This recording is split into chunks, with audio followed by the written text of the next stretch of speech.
September October ಬರ್ತಾ ಇದ್ದಂಗೆ ಎಲ್ರಿಗೂ ದೀಪಾವಳಿ ದಸರಾ ನೆನಪಾಗುತ್ತೆ. ನವೆಂಬರ್ಗೆ ಎಲ್ರಿಗೂ ಕನ್ನಡ ರಾಜ್ಯೋತ್ಸವ ನೆನಪಾಗುತ್ತೆ. ಡಿಸೆಂಬರ್ ಬರ್ತಾ ಇದ್ದಂಗೆ ಎಲ್ರಿಗೂ ಫಿಟ್ ಆಗಿರಬೇಕು, ಹೆಲ್ತಿ ಆಗಿರಬೇಕು, ಜಿಮ್ಗೆ ಹೋಗಬೇಕು ಅನ್ನೋದು ನೆನಪಾಗುತ್ತೆ. ಲಾಸ್ಟ್ ಇಯರ್ ಸೇಮ್ ಇದೇ ಟೈಮ್ಗೆ ನಿಮ್ಮಲ್ಲಿ ತುಂಬಾ ಜನ ಹೆಲ್ತಿ ಡಯಟ್ನ ಫಾಲೋ ಮಾಡಬೇಕು, ಜಿಮ್ಗೆ ಹೋಗಬೇಕು ಅಂತ ಎಷ್ಟೋ ಜನ ಜಿಮ್ಗೆ ಹೋಗಿರ್ತೀರಾ, ಒಂದು ತಿಂಗಳು ಜಿಮ್ಗೆ ಹೋಗಿರ್ತೀರಾ, ಏನು ರಿಸಲ್ಟ್ ಬರ್ತಲ್ಲ ಅಂತ ಕ್ವಿಟ್ ಮಾಡಿರ್ತೀರಾ. ಇನ್ನ ಕೆಲವರು ಡಯಟ್ ಅನ್ನೋದನ್ನ ಫಾಲೋ ಮಾಡಿರ್ತೀರಾ, ಒಂದಿನ 2 ದಿನ ಫಾಲೋ ಮಾಡಿರ್ತೀರಾ, 3ನೇ ದಿನ 2 ಹೊತ್ತು ಊಟ ಬಿಟ್ಟರು ಪರವಾಗಿಲ್ಲ ಗುರು ವೆಯ್ಟ್ ಲಾಸ್ ಮಾಡಬೇಕು ಅಂತ 1-2 ದಿನ ಊಟನೂ ಬಿಟ್ಟಿರ್ತೀರಾ. ಏನು ರಿಸಲ್ಟ್ ಕಾಣದೇ ಇದ್ದಾಗ ಡಿಪ್ರೆಸ್ಡ್ ಆಗಿ ಈ ಡಯಟ್ ಬೇಡ, ಫಿಟ್ ಆಗಿರೋದು ಬೇಡ ಅಂತ ಕ್ವಿಟ್ ಮಾಡಿರ್ತೀರಾ. ಮತ್ತೆ ಈ ತಿಂಗಳು ಮತ್ತೆ ಡಿಸಿಷನ್ ತಗೊಂಡಿರ್ತೀರಾ, ಮತ್ತೆ ನಾವು ಹೆಲ್ತಿ ಡಯಟ್ ನಾವು ಫಾಲೋ ಮಾಡಬೇಕು, ಫಿಟ್ ಆಗಿರ್ಬೇಕು ಅಂತ. ಇದೇ ರೀತಿ ನೀವು ಯೋಚನೆ ಮಾಡ್ತಾ ಇದ್ರೆ ಈ ವಿಡಿಯೋ ನಿಮ್ಗೋಸ್ಕರನೇ.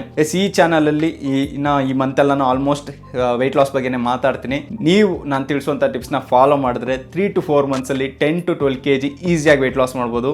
ಆ ವಿಡಿಯೋಸ್ ನ ನೋಡೋದಕ್ಕೆ ಈ ಚಾನಲ್ ನ ಫಾಲೋ ಮಾಡಿ. ನಿಮ್ಮಲ್ಲಿ ತುಂಬಾ ಜನ ಮಸಲ್ ಬಿಲ್ಡ್ ಮಾಡಬೇಕು ಅಂತಾನೂ ಇರ್ತೀರಾ. ನೀವು ಮಸಲ್ ಬಿಲ್ಡ್ ಮಾಡಬೇಕು ಅಂತಿದ್ರೆ ಮಸಲ್ ಬಿಲ್ಡಿಂಗ್ ಅಂತ ಕಮೆಂಟ್ ಮಾಡಿ, ವೆಯ್ಟ್ ಲಾಸ್ ಮಾಡಬೇಕು ಅಂತಿರೋರು ವೆಯ್ಟ್ ಲಾಸ್ ಅಂತ ಕಮೆಂಟ್ ಮಾಡಿ. ಜಾಸ್ತಿ ಯಾವ ಕಮೆಂಟ್ ಬರುತ್ತೋ ಅದ್ರ ಮೇಲೆ ವಿಡಿಯೋಸ್ ಬಂದು ಜಾಸ್ತಿ ಬರುತ್ತೆ. ಮತ್ತೆ ಸಿಗೋಣ, ಬಾಯ್.